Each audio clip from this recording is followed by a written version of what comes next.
Good afternoon, Texans. Welcome to the Texan Sports Minute. Todd, Coley here with Azia, Branson. Azia. We're talking some sports today. Tarleton's been busy on the sports world. The Texan football team went out to Commerce. They had a little bit of a different result as far as the score goes, but the win-loss was still the same. They lost in the heartbreaker. So, what did you think? What did you take from the game, Azia? I was surprised. I mean, not surprised, but I was glad to see that they really fought hard and fought with them. But it was disappointing to see. I didn't get to go to the game, but it was disappointing to see, how close they were and how it was just right there within their grip, and they didn't come out on top in the end. But they fought hard, I think, during that game. Absolutely. I mean, they rallied back from 48 to 28. They managed to take a 49 to 48 lead with just a few minutes left in the fourth. So you're thinking things are looking pretty good then. You also had some great performances. Zed Warner with his first ever start threw for an insane 470 yards, which is a school record, and 3 touchdowns. So, I mean, you hate to waste those kind of performances from your players, but I guess, final important game of the season, you take away from it that the team had some close games, that maybe next year you win all those close games and you're looking like the best in the LSC. I know. I really do think that most of their games, they were pretty close losses. So it's good to think about for next year. They do play again this weekend against Midwestern State. I'm not sure what time exactly, but 7. Yeah. So also we have the TexAnn volleyball team who finished their regular season this past weekend at 20-7. They did finish their season on 2 losses, but with a record like that, it's not they're not looking too bad. Still hopeful, still great lookout for the conference tournament. What are you hoping to see there? Well, I'm hoping to see more of the same from them. It's been a really good season. You mentioned they lost 2 straight to end the season, but whenever you get 20 wins on a volleyball season, I'm saying that that's pretty good. So, they played West Texas a couple weeks ago, and they didn't really come close to beating them. Now, we talked to some girls about it, and they felt confident. They felt confident they played them. They felt like there were some unforced mistakes on Tarleton's part that they could correct. And, I'm feeling good going into the tournament. I think they're really clicking, and those girls have loved this whole season, so I'm thinking that it's going to be good. Yeah, I really think so, too, I think. Now, speaking of sports going now, Texan basketball started last week. They had an exhibition against TCU. Azia, I know yourself and myself were there. So, what did you think of how the Texans look against a Big 12 team? Honestly, I was pumped, for the game, and I was really impressed. Thinking back at the end, during the game, I was disappointed because we were losing, but we were so close. So I came back within 2 points 2 different times, and at halftime we were losing by 16 or something like that. So it was a rough start. I was like, we're playing a D1 team. We're going to be a D2 team losing big to a D1 team. But we came back and we really started making shots, which was something that we were kind of struggling with in the first half. And so, we came out and I think we got to see a lot of every player, almost every player that came off the bench. So, we were using all of our players, trying to see. I know Coach Reeson had spoke about how he wants to, people are having new roles and stuff like that. And so I think you got to see a little bit of that and just see some of the new players, new to us as fans. And so it was exciting. I thought I was really impressed with their performance. Absolutely. Now, they started the game down 16-2, so there was definitely concern right off the bat that they weren't looking so hot. And like you mentioned, down 14, when you start down 16-2, I believe the halftime score was like 40-26. Yeah. And you look decent there. You almost get it to single digits. Right where I was sitting on media row, I was kind of right behind Tarleton's bench. So Coach Reisman, he sounded confident at halftime. Definitely really fired up for an exhibition game, though. Yeah. But, he sounded confident, and he just kept telling his team to play. We're still in this. So like you mentioned, just a couple minutes left, down 2, looking real good. But, TCU's point guard, that guy, he was able to score a deep 3, and he was able to hit some and ones to put him up permanently. So, all right. Also, the TexAnn basketball team went for an exhibition game as well this week. They played the Baylor Bears, number 8th ranked Baylor Bears. So that was not quite as competitive as a game as our Texan men's basketball team was, but I think it was still an interesting game. It's always fun to kind of play against a D1 team. Fun, and also helps you see a lot of things about your team that you want to see for the rest of the season. What did you get from that game? Tell you what, you mentioned eighth ranked team in Division I, the Baylor Bears. That's a legit team. They're just a few years removed from a national championship. I mean, they got players in there all the time. So, they keep recruiting. They keep recruiting. I think that it's an important learning lesson for the TexAnns to see how. I mean, it's not just the talent. It's not just the athletic talent there, but that team's merged together real well. They play as a team. So, I think it helped them see where they can be. And when you're in that kind of situation where you're down early, you're never really in the game, you can kind of get everybody to play and see what kind of roles people are going to have. And that's important this year, coming off of Kiera Wright, your leading scorer and rebounder. So I mean, they're going to have to find a way to replace those points and rebounds. So.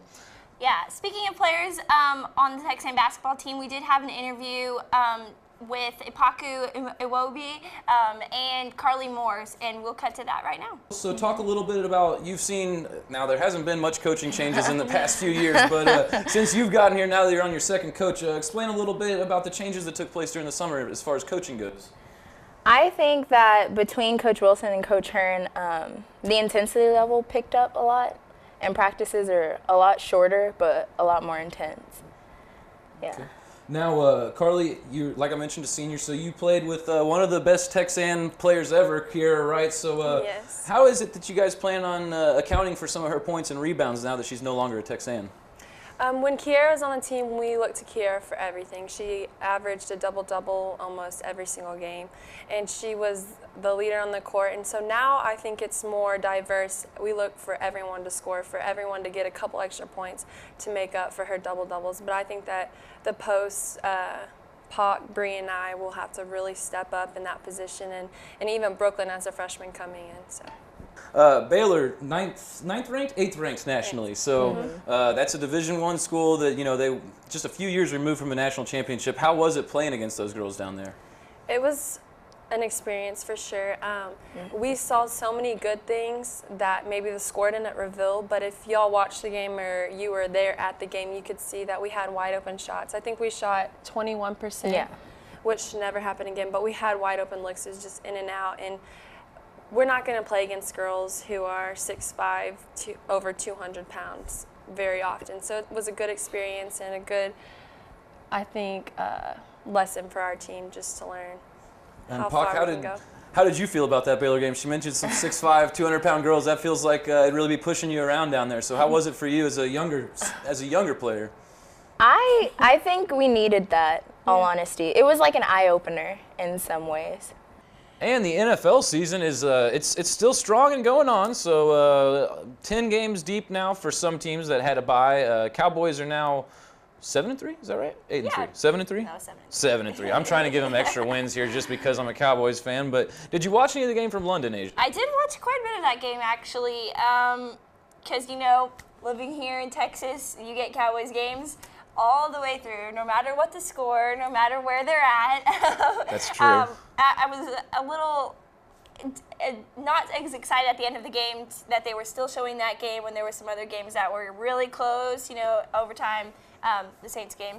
But anyway, the Cowboys, everybody kind of says, they're back. Well, I didn't really ever think that they were gone. 2 losses is huge, but I think that they weren't horrible. One game Tony Romo was out, one game, they just lost. So, but it was good.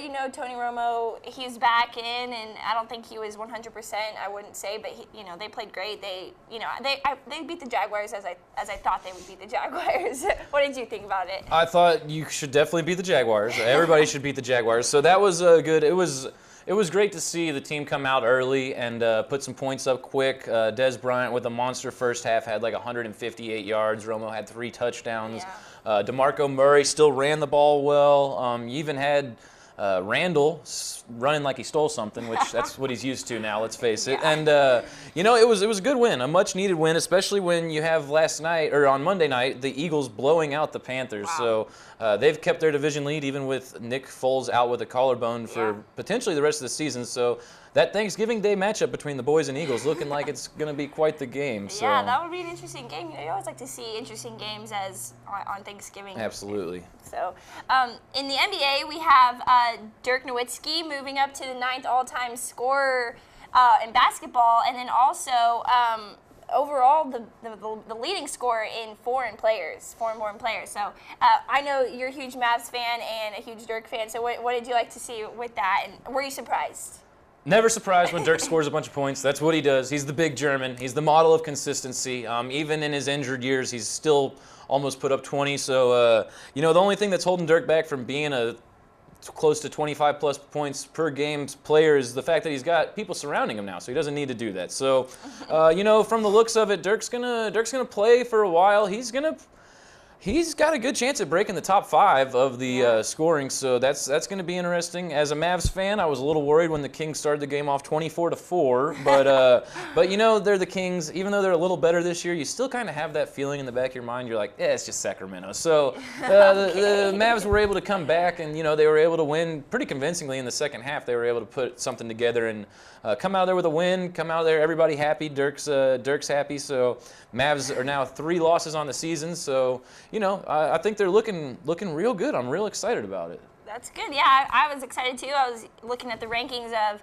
the top 10 players with the most scoring points, and if he keeps playing, he really does have a good chance at, they're all really close between each other within the top 10. So it'll be exciting. The Mavs look good. I was watching Mark Cuban on Shark Tank last night, but it's always fun to see him in both scenarios. But yeah, that's about it this week for your national and local sports. You can catch our Texans and TexAnn basketball team Saturday night. Friday and Saturday. We'll be there Saturday, so that's, really, we're going to be there. But tip-off's at 5 for the women, 7 for the men. Yeah, and so it'll be the Tip-Off Classic. Yes, Texan so Tip-Off Classic. So you'll want to make it out for that. It'll be exciting. And then also, if you want to make the drive to Midwestern, Texan football down there, Midwestern State on Saturday night. Could be a bit chilly. I'm going to be inside covering basketball because that's a little more warm-blooded. But if you want to make the trip out to Midwestern State, I know the Texan football team would love some support there for their last game of the season. And I think that you got anything else, Azia? That's it. All right. Well, thank you all so much for joining us, and y'all have a great week, Texans.